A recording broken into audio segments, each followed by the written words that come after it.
Standing on the edge of the Indian subcontinent, and it really does feel as though I'm being pushed into the sea by 100 million people. But I've come here to see some highly specialised fishing skills and how people survive in the oldest existing civilization on the planet. 250,000 people live here. They're called the Vadabalaja.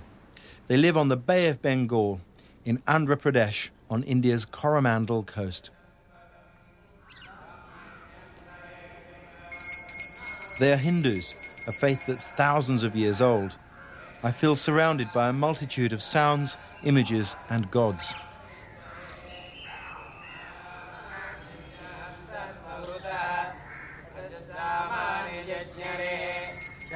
It's a privilege to be accepted and blessed by one of their priests and to experience their ancient world of myth and ritual, with incense to purify. I feel welcomed into their culture.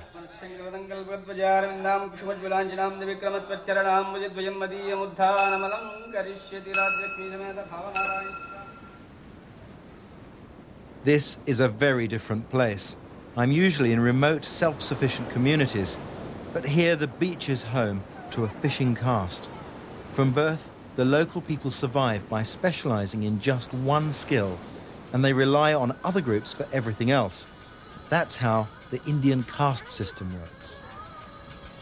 This is the most intimate village I've ever stayed in. The people here live literally cheek by jowl. The strange thing is that the life either focuses here in the village or out at sea.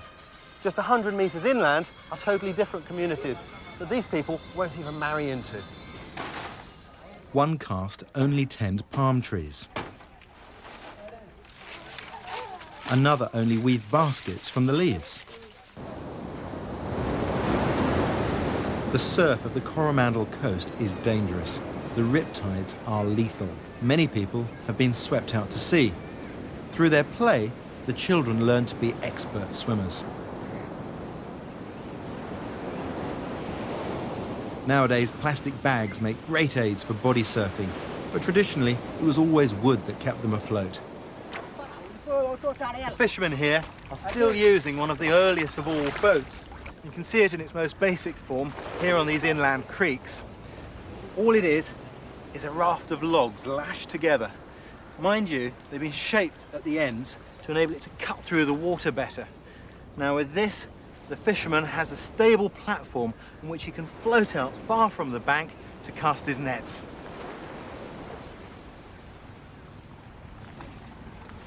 This is the simple cast net, and to me it's the most elegant of all fishing nets. Its secret lies in this necklace of lead weights at its hem, which means that the rim sinks faster than the middle, ensnaring any fish beneath it. The fishermen here are real specialists in nets. They employ all sorts of designs for varying circumstances.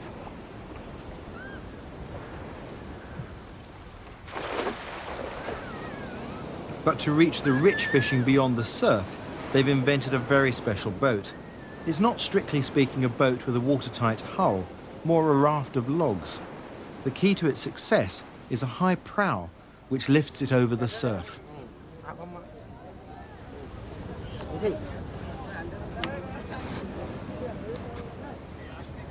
It's called a catamaran. which literally translated means logs tied together, and it's the origin of our word catamaran.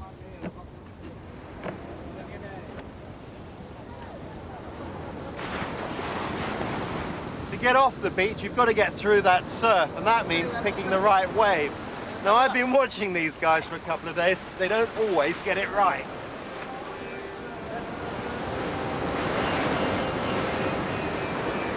The waves come in cycles, a group of large breakers followed by smaller waves.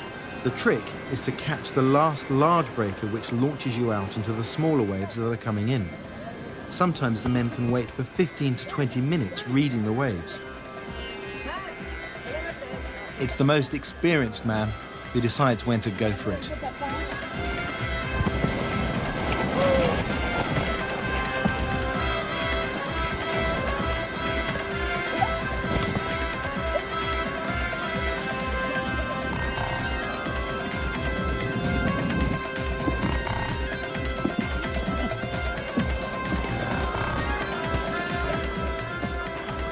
A boat needs propulsion and steerage. Besides the paddles that get you through the surf, there is the big sweep paddle at the back, which doubles as both a rudder and an oar, propelling the boat forward. An important piece of equipment is this lateen sail.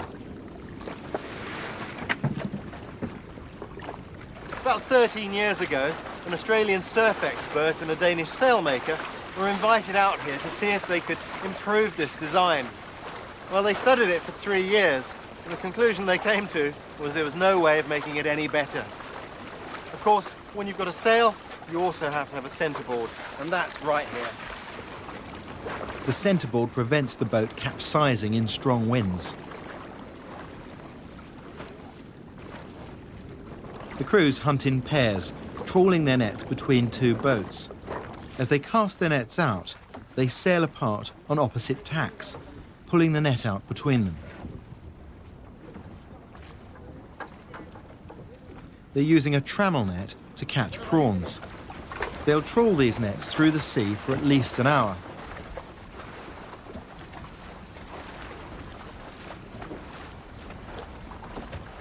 Then they'll lower their sail to reduce the tension on the net so that it can be hauled in. When not under sail, the rear oarsman still has to keep the boat underway to hold it on course. I can tell you, you need good sea legs to stay upright on these slippery logs.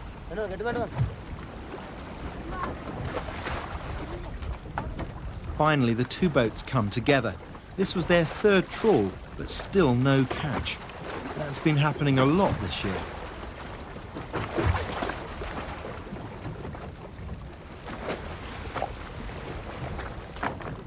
The boys serve an apprenticeship of 5 to 7 years before being accepted as fully fledged fishermen. Only then can they earn their share of the catch.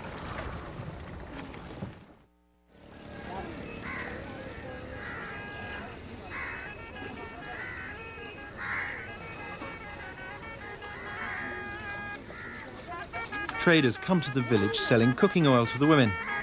This man is from a special caste that trains cattle. For only a small price, this bullock will tell your fortune. The women maintain the village and raise the children. Washing and cooking are done outside the huts. I notice they're surprisingly forthright and don't put up with any nonsense from the men.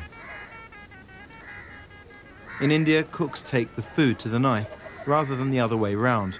Certainly one advantage to that when you live on a sand dune is that you get less sand in your meal. Andhra Pradesh has the hottest and spiciest food in India. They use chilies in almost everything. With a kilo of filleted ribbon fish, Gangayama makes a fish curry. She's using a lot of turmeric and some methi leaves, and 8 super hot chilies.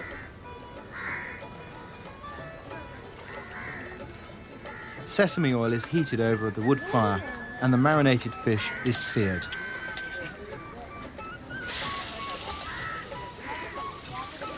She rinses the marinade off her hands into the pot. Nothing is wasted. It's simmered for 20 minutes. The rice water is poured off and kept for her small children. Clean drinking water is always at a premium. The rice is strained through an old mosquito net. This curry will probably blow your head off.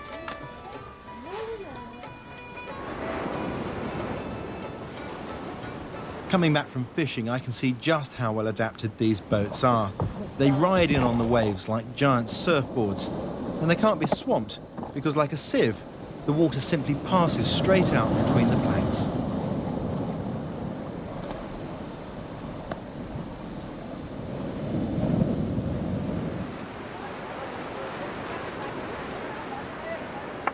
But most important of all, they can be dismantled and carried out of reach of cyclones that wreak havoc on this coast. Such freak storms can happen at any time and are incredibly destructive, flattening entire villages and causing men to be lost at sea.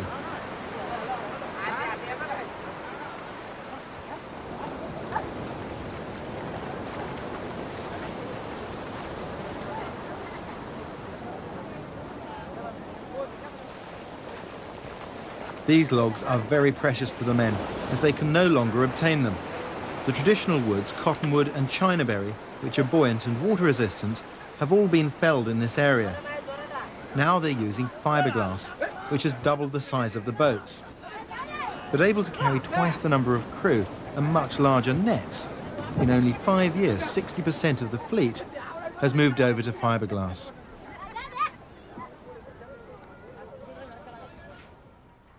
The new boats are modelled on the traditional log raft, preserving the same shape of prow for its ability to break through the waves.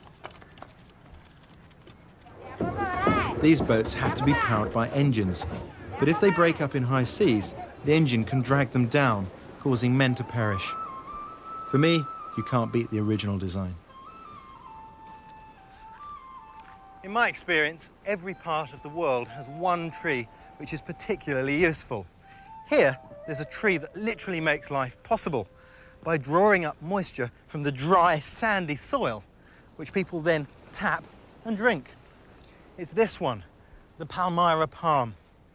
Local tradition says that this tree has 801 uses. This is the first.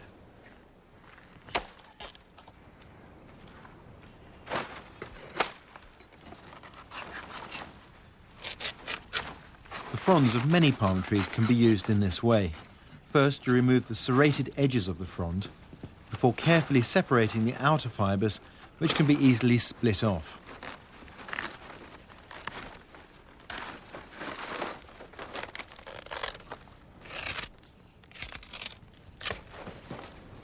This outer strip of fibre from the frond makes excellent binding ties for tying together boats to thatching.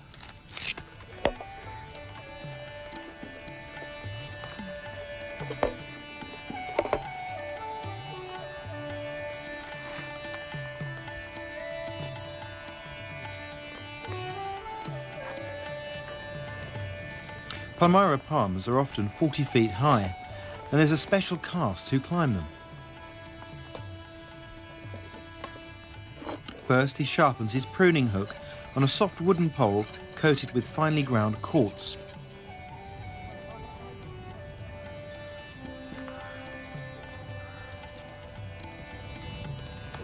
His life depends on his harness, made from palm fibre.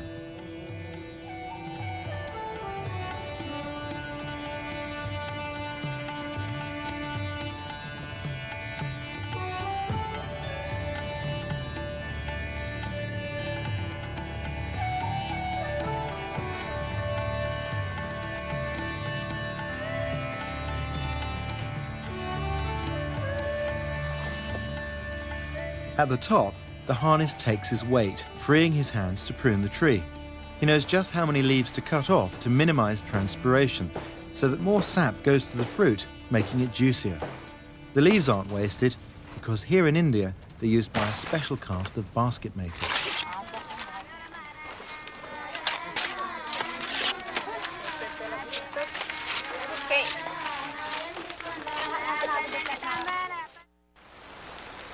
During the monsoon season, the palm leaf thatch withstands the downpour. 6 layers of leaves, 30 centimetres thick, completely waterproof the shelter. The rains do bring some benefits, good clean drinking water, and the baby's bottom gets cleaned.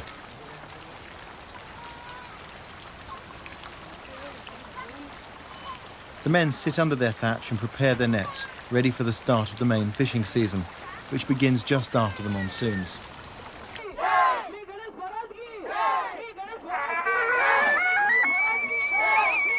In September, the community worships Ganesh, the elephant-headed god who is the remover of obstacles. Everyone prays to Ganesh before embarking on any new mission.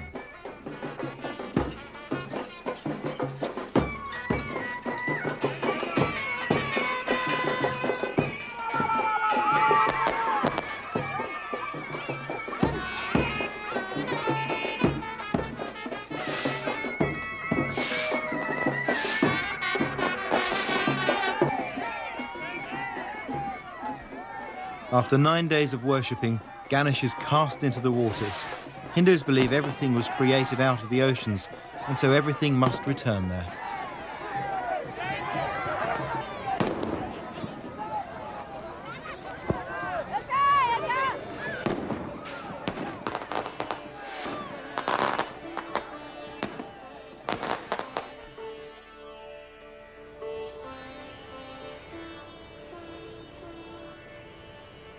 With the onset of good weather, everyone heads for the open seas, with lunch suspended safely in the prow. The helmsman moulds a ball of sand, reminding the boat to return safely to land before putting it back on the beach as a kind of spiritual anchor. A lime is sliced and passed over the boat to absorb any evil or bad luck.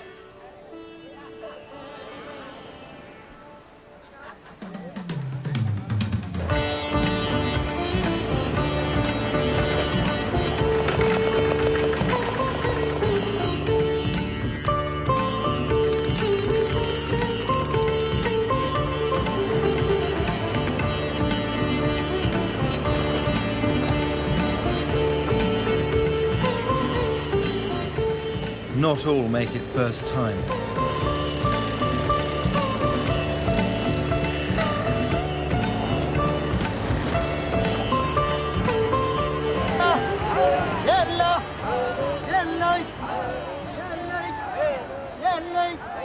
Fishermen who can't afford a boat or who have lost theirs at sea can earn a living hauling in seine nets. These arch out to sea and back to the beach. 2.5 kilometres from end to end. It takes 4 to 5 hours, even with the tide behind it, to pull it in.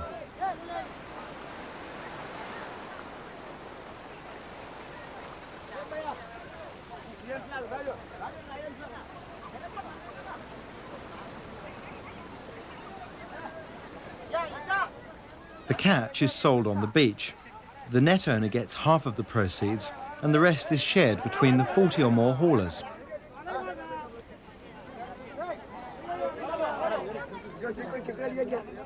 Today they caught sardines, crabs and shrimps, but the main catch is horse mackerel.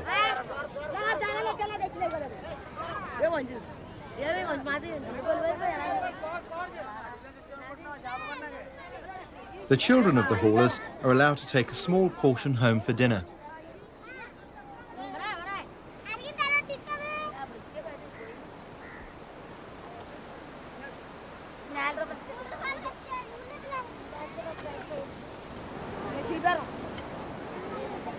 They've been catching prawns.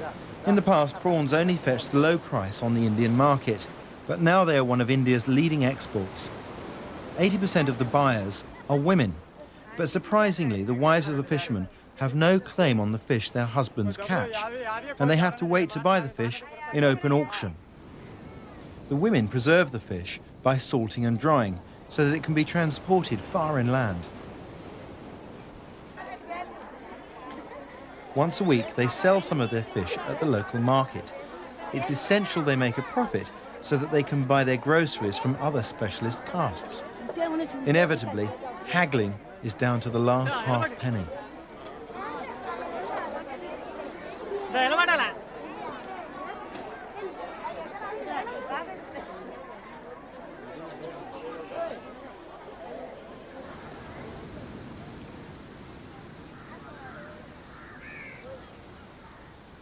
When the fishermen aren't on the sea, they spend most of their time mending their nets. It's the nearest thing they've got to a men's club.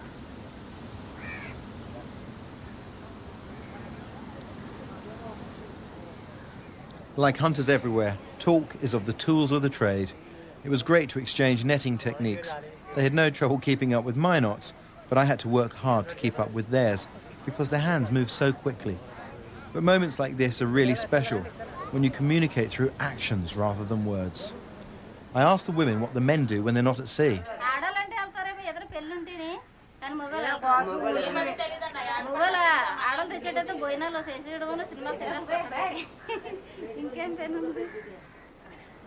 Fishermen anywhere in the world would recognise these techniques.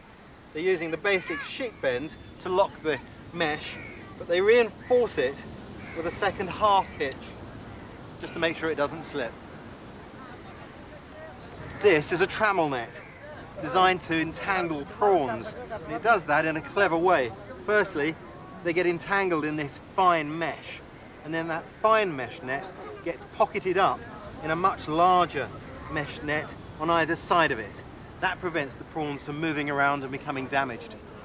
It's astonishing how many different types of net there are to be found drying on the beaches here. Increasingly, the international market is affecting the local economy. Any boat with a big catch goes straight to a large harbour down the coast. These are anchovies, ribbon fish, and shrimps. For the women, haggling at the harbour is big business. They get higher prices by selling direct to the export market.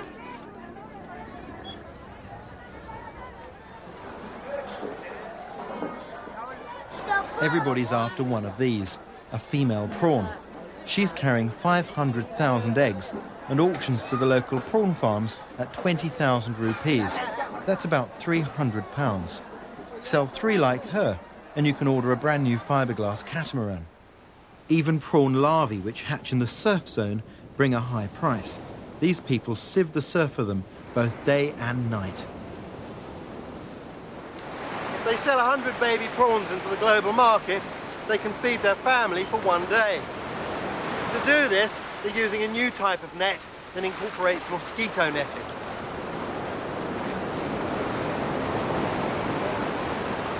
Tragically, nets this fine catch the small fry of many species.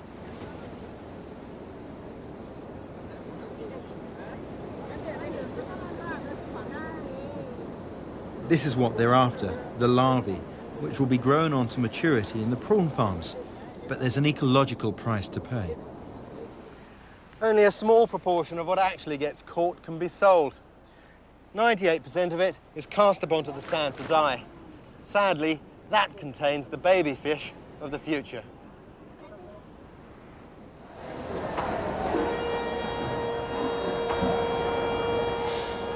There used to be only one ice factory by this harbour. Now there are 4 to satisfy the worldwide demand for prawns.